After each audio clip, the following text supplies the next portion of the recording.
निधि मेरी दोस्त है। कल उसने मुझे फ़ोन करके अपने घर बुलाया था। फ़ोन पर उसकी आवाज़ से मेरे मन में खटका हो चुका था कि कुछ न कुछ गड़बड़ है। मैं शाम को उसके घर पहुंचा।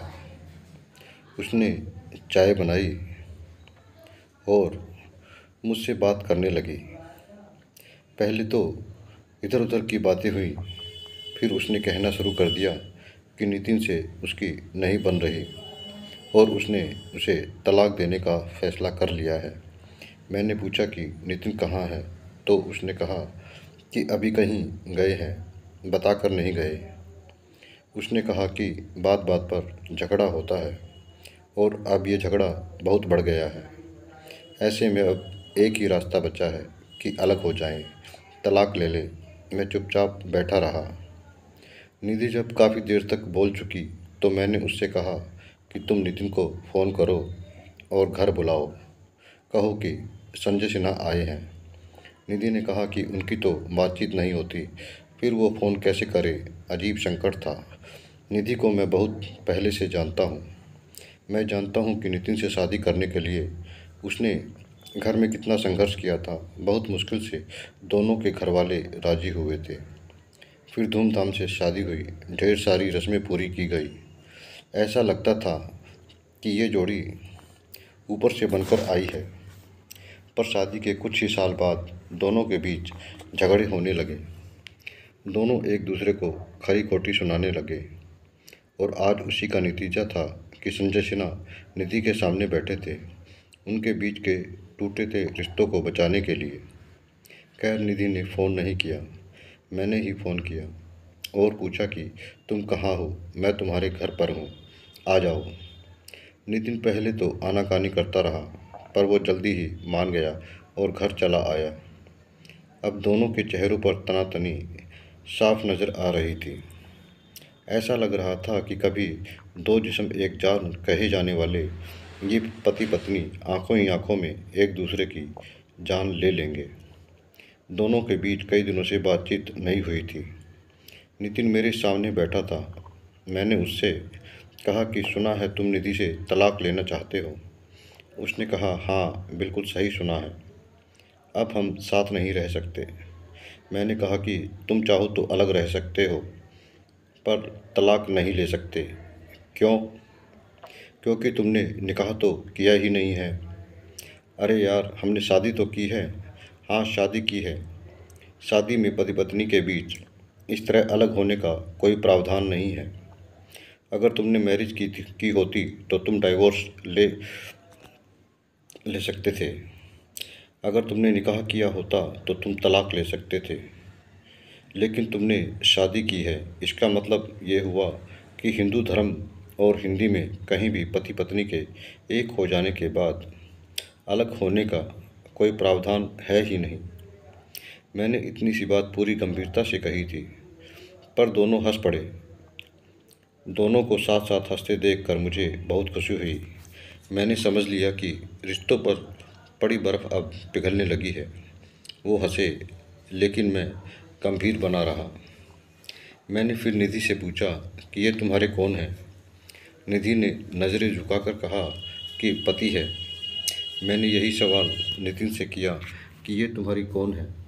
उसने भी नज़रें इधर उधर घुमाते हुए कहा कि बीवी है। मैंने तुरंत टोका, ये तुम्हारी बीवी नहीं है। ये तुम्हारी बीवी इसलिए नहीं है क्योंकि तुम इनके शौहर नहीं।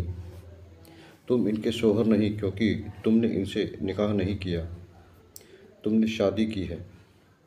शादी के बाद ये तुम्हारी पत्नी हुई। हमारे यहाँ जोड़ी ऊपर से बनकर आती है। तुम भले सोचो कि शादी तुमने की है, पर यह सत्य नहीं है। तुम शादी का एल्बम निकाल कर लाओ, मैं सब कुछ अभी इसी वक्त साबित कर दूंगा। मेरे एक दो बार कहने के बाद निधि शादी का एल्बम निकाल लाई। अब तक माहौल थोड़ा ठंडा हो चुका था। एल्बम लाते हुए उसने कहा कि कॉफ़ी बनाकर लाती हूँ। मैंने कहा कि अभी बैठो, इन तस्वीरों को देखो।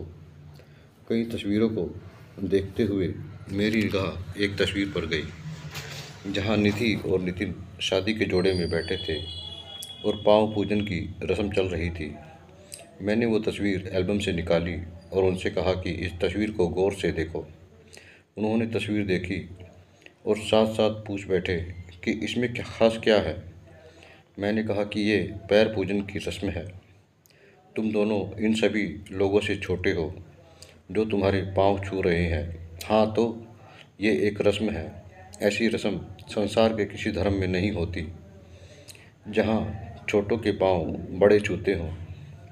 लेकिन हमारे यहाँ शादी को ईश्वरीय विधान माना गया है। इसलिए ऐसा माना जाता है कि शादी के दिन पति पत्नी दोनों विष्णु और लक्ष्मी के रूप हो जाते हैं। दोनों के भीतर ईश्वर का निवास हो जाता है। अब तुम दोनों खुद सोचो कि क्या हजारों लाखों साल से विष्णु और लक्ष्मी कभी अलग हुए हैं?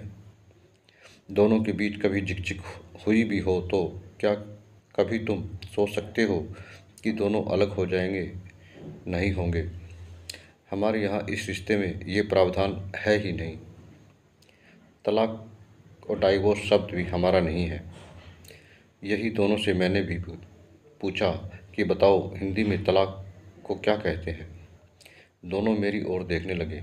उनके पास कोई जवाब था ही नहीं। फिर मैंने ही कहा, दरअसल हिंदी में तलाक का कोई विकल्प नहीं है। हमारे यहाँ तो ऐसा माना जाता है कि एक बार एक हो गए तो कई जन्मों के लिए एक हो गए। तो प्लीज़ जो हो ही नहीं सकता उसे करने की कोशिश भी मत करो, या फिर पहले एक दूसरे से निकाह कर लो, फिर तलाक ले लेना। अब तक रिश्तों पर जमी बर्फ़ काफ़ी पिघल चुकी थी। निधि चुपचाप मेरी बातें सुन रही थी। फिर उसने कहा कि भैया मैं कॉफ़ी लेकर आती हूँ। वो कॉफ़ी लाने गई। मैंने नितिन से बातें शुरू कर दी। बहुत जल्दी पता चल गया कि बहुत ही छोटी छोटी बातें हैं, बहुत ही छोटी छोटी इच्छाएं हैं जिनकी वजह से झगड़े हो रहे हैं। खैर कॉफ़ी आई। मैंने एक चम्मच चीनी अपने कप में डाली। नितिन के कप में चीनी डाल ही रहा था कि निधि ने रोक लिया। भैया इन्हें शुगर है, चीनी नहीं लेंगे। लो जी, घंटा भर पहले ये इनसे अलग होने की सोच रही थी और अब इनके स्वास्थ्य की सोच रही हैं। मैं हंस पड़ा। मुझे हंसते देख निधि थोड़ा झेपी। कॉफ़ी पीकर मैंने कहा कि अब तुम लोग अगले हफ्ते निकाह कर लो, फिर तलाक में मैं तुम दोनों की मदद करूँगा। हिंदी एक भाषा ही नहीं, संस्कृति व हिंदू धर्म ही नहीं, सभ्यता है। आपको हमारी कहानी कैसी लगी? अपनी राय कमेंट बॉक्स में अवश्य दें। जय श्री राम।